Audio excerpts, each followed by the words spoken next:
مفتی فضل احمد چشتی صاحب دامت برکاتہم اور عبدالحمید چشتی صاحب جو ان کے مابین مناظرے کا چیلنج تھا، ابھی تک عبدالحمید چشتی صاحب نے اس کا کوئی جواب نہیں دیا، جبکہ اگر انہوں نے چیلنج قبول کیا تھا تو جواب بھی دینا چاہیے تھا، اس لیے کہ ایک چیز آپ نے زبان سے نکالی ہے تو اس کو پورا کرو۔ آپ چشتی صاحب کے پاس آتے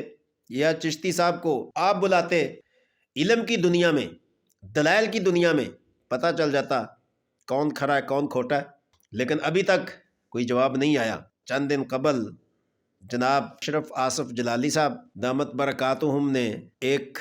کلپ جاری کیا جس میں وہ حکیم صاحب کا واقعہ بیان کرتے ہیں اعلیٰ حضرت رحمۃ اللہ علیہ کے حوالے سے، تو اس کا ویڈیو کا جو ٹائٹل تھا اس میں مفتی فضل احمد چشتی دامت برکاتہم کی تصویر لگا کر انہوں نے کہا کوئی ایسے جملے لکھے جو کہ مفتی فضل احمد چشتی صاحب کے حق میں نہیں تھے۔ میں نے وہ کلپ سنا،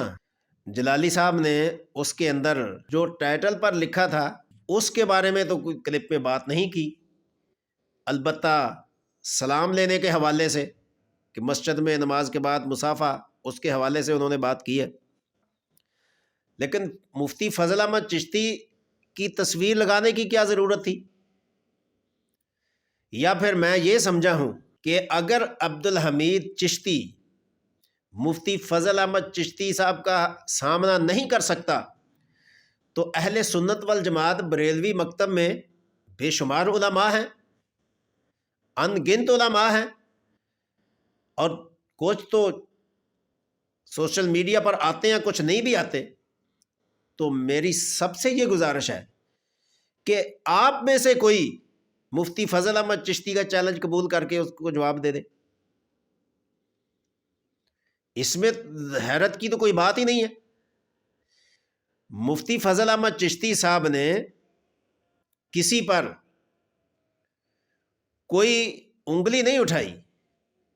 ہاں جو ان کی بات پر انگلی اٹھائے اس کا وہ کرارا جواب دیتے ہیں، اور جو جواب سننے کے قابل ہوتا ہے۔ تو میں یہ کہتا ہوں مولانا اشرف آصف جلالی صاحب کنز العلماء ہیں،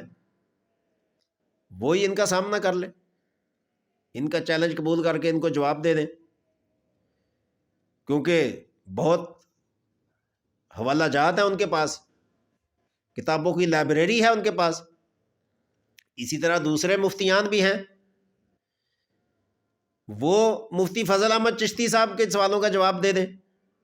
ان کے پاس آ جائیں یا ان کو بلا لیں، تو یہ دودھ کا دودھ پانی کا پانی ہو جائے گا۔ اگر آپ ان کا سامنا کر لیں تو مفتی فضل احمد چشتی صاحب بھی یہ سمجھے گے کہ ہاں بھئی میرے سامنے کوئی آنے کی ہمت رکھتا ہے، پھر وہ سوچ سمجھ کر بات کریں گے۔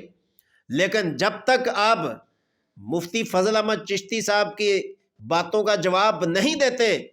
تو اس کا مطلب یہ ہے کہ پھر آپ بھی ان باتوں کو مانتے ہیں۔